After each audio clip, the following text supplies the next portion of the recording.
ये बात आपको पहले कभी किसी ने नहीं बताई होगी, पर कितनी सी मामूली सी बात है जो मैं अभी आपको इस पूरे वीडियो में समझाने जा रहा हूं कि अगर आप अपनी पत्नी से या आपकी पत्नी शादी से पहले या बाद में आपसे कोई बात छुपाती है या आप भी ऐसा कुछ करते हैं, तो ये क्रूअल्टी का ग्राउंड होता है दोस्तों। और क्रूअल्टी का ग्राउंड जो होता है वो किस हद तक आपको सपोर्ट कर सकता है, ये वीडियो आज इसी कंटेक्स्ट में बनाया गया है। देखिए, सबसे पहले हम इस केस में क्या हुआ था इसको समझने की पूरी कोशिश करेंगे, क्योंकि अगर ये नहीं समझा ना तो फिर आपको कुछ भी नहीं समझ में आएगा। तो पहले हम स्टोरी को समझते हैं कि हुआ क्या था। देखिए, ये मैटर ऐसा है कि हाई कोर्ट में चली गई थी पत्नी, और पति को जो फैमिली कोर्ट ने डाइवोर्स दिया था उसको गलत साबित करने, अवैध साबित करने गई थी। अब क्वालिटी के ग्राउंड पे पति को डाइवोर्स कोर्ट ने ग्रांट कर दिया। इस पर उसने हाई कोर्ट में अपील की। असल में हुआ यह था कि पत्नी के साथ एक मेडिकल कंडीशन थी। वो जो मेडिकल कंडीशन थी हम उस पर बाद में बात करेंगे, यानी कि उसके बारे में हम बाद में आपको इस वीडियो में बताएंगे। हम आपको ये बताएंगे कि भाई ये जो मेडिकल कंडीशन है इसकी स्थिति बनी कैसे। पहले ये जरूरी है कि पत्नी अगर पति से बात छिपा रही थी तो हाई कोर्ट ने क्या उसे कंसिडर किया, ये इंपॉर्टेंट है। पति की इस बात को इतनी इंपॉर्टेंस क्यों दी गई कि कोई बात छिपाना पति के खिलाफ क्रूअल्टी है और उसका डाइवोर्स जो है वो पूरी तरह से मान्य है। आइए आज हम इस बात को समझते हैं। देखिए, कोई भी मैट्रिमोनियल जो लॉ बना हुआ है, चाहे वो हिंदू मैरिज एक्ट हो, मुस्लिम पर्सनल लॉ हो, या फिर स्पेशल मैरिज एक्ट हो जिसके अंदर आपके जोइस और पर्शियंस और आपके क्रिश्चियंस आते हैं और भी कई धर्म उसके अंदर आते हैं, तो वहां पर रिश्ते में आप एक दूसरे से कोई बात छुपाने का हक रखते ही नहीं है। ये सारे लॉस जो है यूनिफॉर्मिटी से मनवाते हैं इस बात को। और जितने भी लॉज बने हुए हैं परंपराओं के आधार पर बने हुए हैं, और परंपराएं जो है वो आपके इमोशन से बंधी हुई है। तो इमोशन जब भी हर्ट होंगे मैट्रिमोनियल लॉज के अंदर उसको क्रूअल्टी का ग्राउंड माना जाएगा। अब हुआ क्या था ये समझ लेते हैं। देखिए, असल में पत्नी ने अपने मासिक धर्म यानी मेंस्ट्रुएशन साइकिल जो है उसके बारे में अपने पति से शादी के पहले से ही बात छिपा रखी थी और शादी के बाद भी छिपा के रखी। और उसके बावजूद पति उसकी कई तरह की जांचें कराता रहा, इलाज कराता रहा, पर वो प्रेग्नेंट नहीं हुई। क्या ये इतना इंपॉर्टेंट है कि वो प्रेग्नेंट हो तो फिर वो पत्नी है, नहीं हो तो फिर ये पत्नी है? तो फिर यहां से आपको ये बात समझनी पड़ेगी कि कितना इंपॉर्टेंट है। पर हाँ, ये बात मैं जरूर बता देता हूं कि सिर्फ इसी फैक्टर पे नहीं, बहुत सारे और भी फैक्टर हैं जो मैं वीडियो के एंड में बताऊंगा। पहले यहां पर समझ लीजिए कि असल में मेंस्ट्रुएशन साइकिल जो है वो एक बच्चे के जन्म के लिए बायोलॉजिकल कंडीशंस क्रिएट करती है। या आपने अपने बायोलॉजी की क्लासेस में 8, 9, 10th में पढ़ा होगा। तो वहां पर अगर बच्चा क्रिएट नहीं हो रहा है तो शादी को कंज्यूमेट नहीं माना जाता, बशर्ते ये स्थिति शादी के बाद भी हुई है। तो पहले ही समझ लीजिए कि शादी जो है सभी धर्मों के अंदर दो रीजन से की जाती है। एक तो सेक्स करने के लिए, हाँ बिल्कुल ये सच बात है, इसको वल्गैरिटी पे मत लीजिए, ये बेसिक नीड है। दूसरी चीज कि संतानों उत्पत्ति के लिए, क्योंकि असल में हमारे यहाँ पर, क्योंकि ये देश जो है, भारतीय संस्कृति जो है वो पूरी तरह से इंस्टीट्यूशन बेस है, ये कॉन्ट्रैक्ट्स में विश्वास नहीं करती है। यहाँ पे किसी भी रिलीजन का आदमी रहे वो इसी रंग में रखा हुआ है कि वो आप एक दूसरे के साथ कॉन्ट्रैक्ट में नहीं है, आप एक दूसरे के साथ विश्वास में है। ठीक है, कॉन्ट्रैक्ट को ब्रेक किया जा सकता है, धोखा दिया जा सकता है, पर आप एक दूसरे का विश्वास नहीं तोड़ सकते। ऐसा हम आपको बता रहे हैं। कई बार मैंने कमेंट सेक्शन में कई निराश लोगों को देखा है जो इस बात पे निराशा व्यक्त करते हैं कि आप बातें तो सही करते हैं मगर ऐसा होता है कि इन बातों का रिजल्ट हमें कोर्ट में दिखाई नहीं देता है। देखिए सर, आपके कम नॉलेज होने की वजह से आपका ये फायदा उठाया जाता है। तो मैं आपसे एक बात कहूंगा कि हम इस वीडियो में आगे बढ़े इससे पहले एक बात इंपॉर्टेंटली कह देता हूं।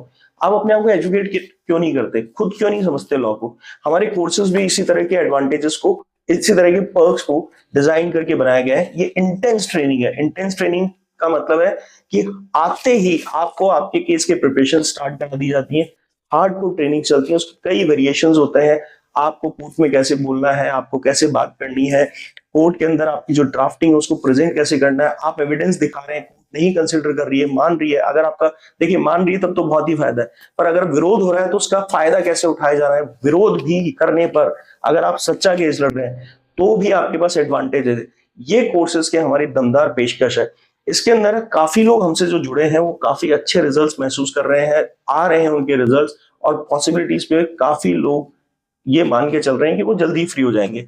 देखिए ये केसेस लंबे नहीं होते हैं बेसिकली, तो इनके अंदर क्या है, ये क्यों ऐसी प्रैक्टिस है ये तो हम नहीं समझा सकते, पर मुद्दे की बात यह है कि इन कोर्सेज में आपको ये इनलाइटनिंग फील होगी कि आपके केसेस जल्दी कैसे खत्म किया जाते हैं। और सबसे इंपॉर्टेंट बात यह है कि आपसे पहले जितने लोगों ने इन कोर्सेज को ज्वाइन किया है वो आज बहुत मजबूत है, स्ट्रांग है, और अपने केसेस को बहुत बेहतरीन तरीके से प्रेजेंट कर पा रहे हैं, खुद भी या फिर कभी अपने वकील साहब के प्रेजेंटेशन में भी।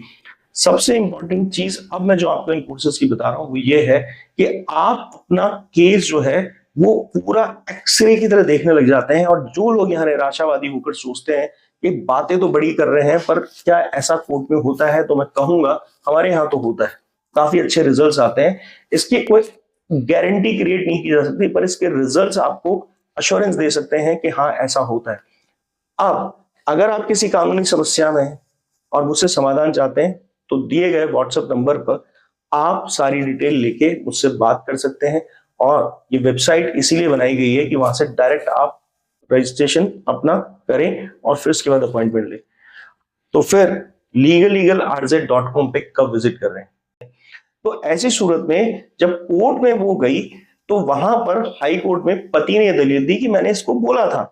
जब मैंने इसकी जांच लास्ट में जाके एक डॉक्टर से कराई तो डॉक्टर ने कहा कि इनको पिछले 10 साल से मेंस्ट्रुएशन साइकिल्स नहीं आई हैं, इनको मासिक धर्म नहीं आया है।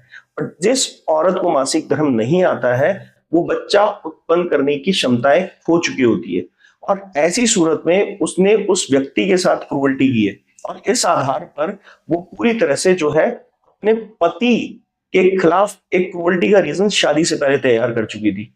यहां पर जो मैंने अभी भी बताया है कि सेक्स और संतानोत्पत्ति ही बेसिक रीजन माना गया है शादी का। और क्योंकि आप इतने ज्यादा एक प्रोटेक्टेड रिलेशनशिप में हैं तो आप एक दूसरे से कोई बात ना शादी से पहले छिपा सकते हैं और ना शादी के बाद। इसीलिए आपको पता होगा कि अडल्ट्री को भी इसी तरह से क्राइम माना जाता है, क्रूरल्टी का डाइवोर्स के लिए रीजन माना जाता है। अब यहां सवाल ये उठता है क्या सिर्फ यही स्पेसिफिक बात जो है उससे कोई केस में फर्क पड़ेगा अगर आपको डाइवोर्स लेना है? जी नहीं।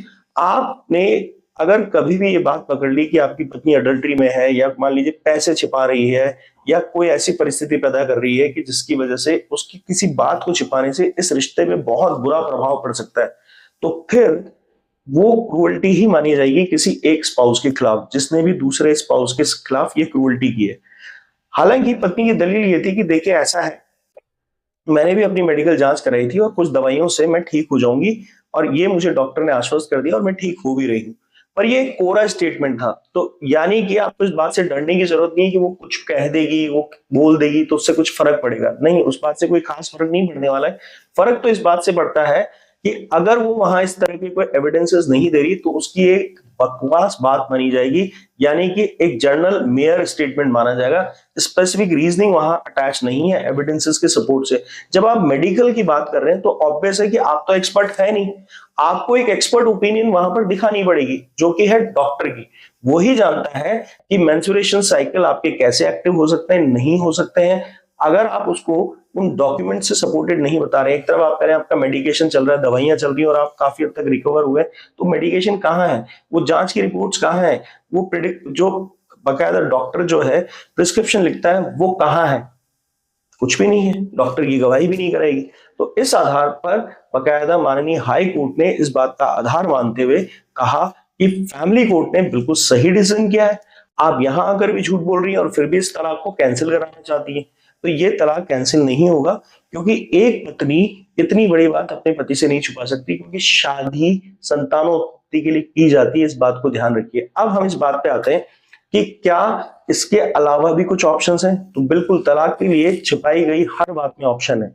मान लीजिए आपकी पत्नी जो है किसी से तलाक किए बगैर ही शादी आपसे कर लेती है और फिर वो बाद में ये बात पता लगती है, या मान लीजिए अडल्ट्री के रिलेशनशिप को भी इसी तरह से छिपाई गई बात माना जाता है, या फिर मानिए कि आपके घर से पैसा चोरी कर करके और आपको बिजनेस में लॉस हो रहा है, अपने घर वालों को दे रही है, या मान लीजिए चोरी छिपे आप पे टोने टोट के कर रही है। ये सब चीजें जो होती हैं, ऐसी कोई भी बात जो एक स्पाउस के खिलाफ जाती है उसको नुकसान पहुंचाने के लिए, वो सारी चीजें कंक्लूड करती हैं एक ही चीज को, जिसको कहते हैं क्रूअल्टी फॉर डाइवोर्स। तो डाइवोर्स लेने के लिए मैं समझता हूं कि आज आपको बहुत अच्छी रीजनिंग मिली है और इस रीजनिंग की वजह से आपको बहुत ज्यादा बेनिफिट मिलेगा आपके झूठे केसेस में। इसीलिए दोस्तों, आपको अगर ये वीडियो अच्छा लगा तो लाइक करें, शेयर करें, सब्सक्राइब करें। धन्यवाद।